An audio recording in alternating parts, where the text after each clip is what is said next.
Mário Jorge Lobo Zagallo. Para uns, formiguinha, para outros, velho lobo. Para o mundo do futebol, Zagallo. Uma das maiores lendas do esporte.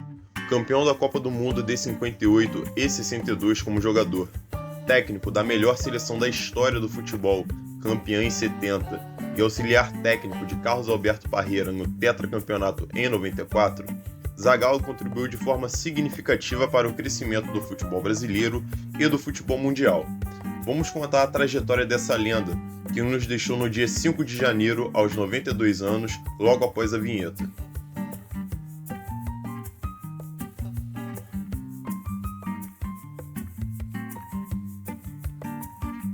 Alagoano de nascença, mas carioca de coração.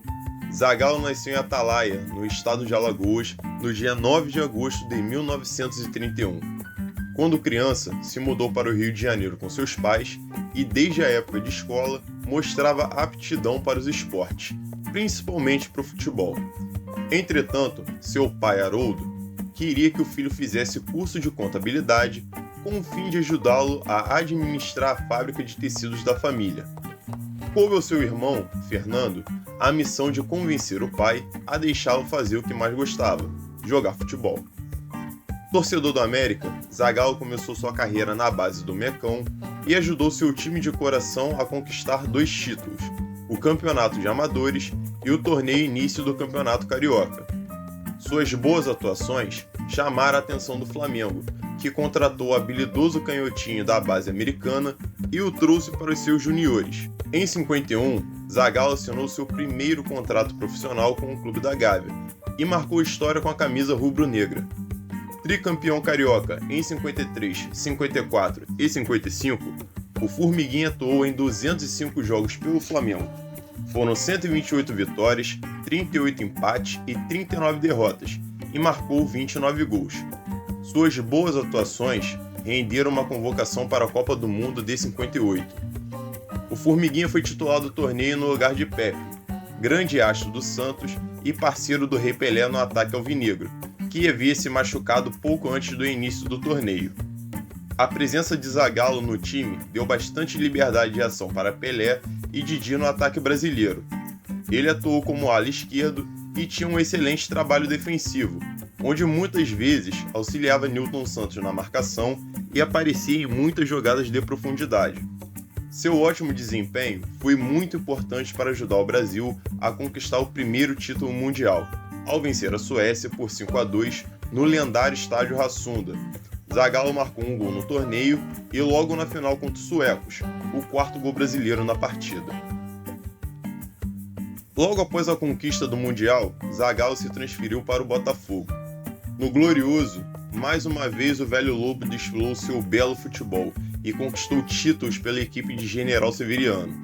Bicampeão carioca e campeão da Taça Brasil, ele participou da fase de ouro da equipe alvinegra, onde atuou novamente com lendas como Didi, Garrincha e Nilton Santos, que tinham sido seus parceiros de seleção em 58. Voltou a ser convocado novamente para a Copa do Mundo de 62, onde foi titular e muito importante para a conquista do bicampeonato mundial.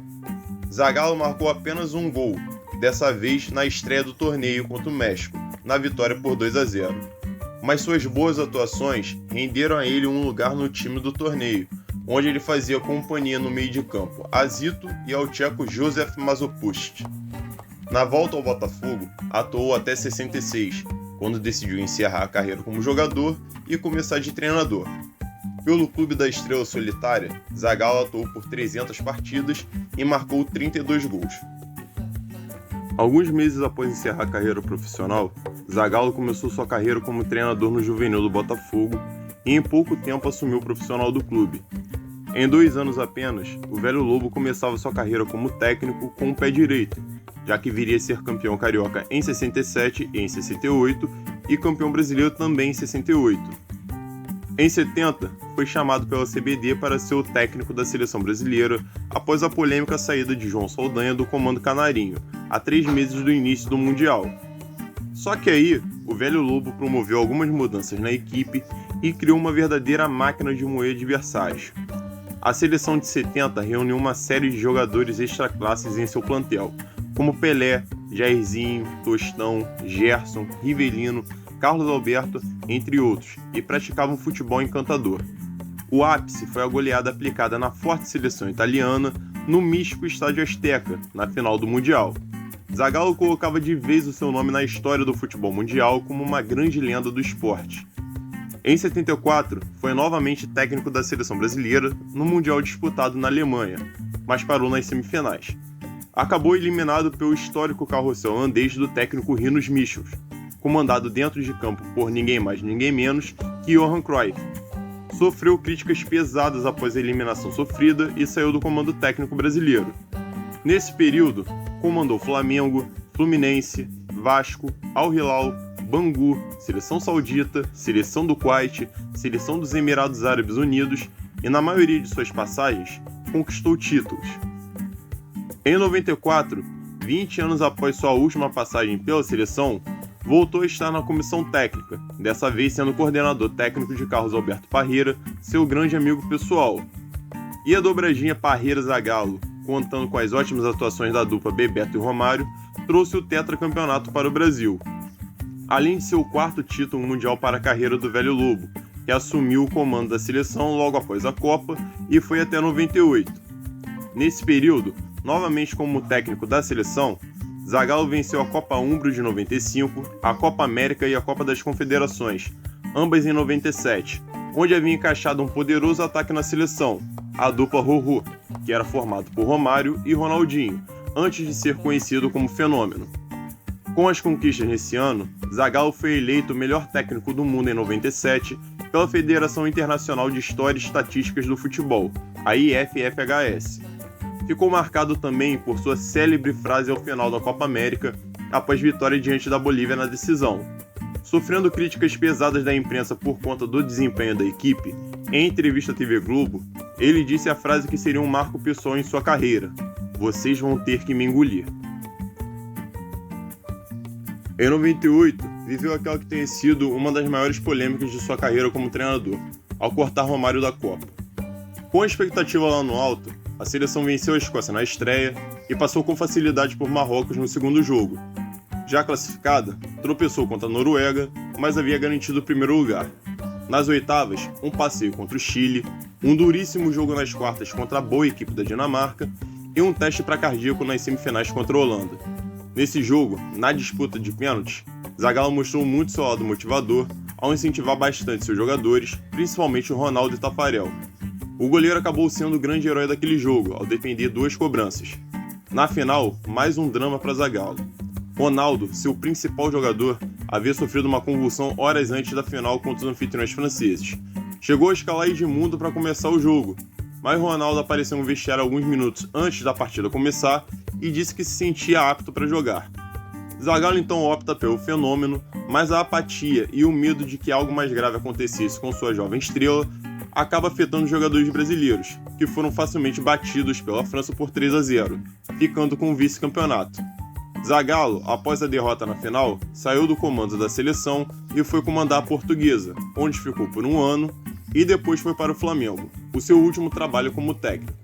No rubro-negro, foi campeão da Copa dos Campeões de 2001 e da emblemática conquista do Carioca também em 2001, onde se emocionou bastante após o gol de falta de Petkovic.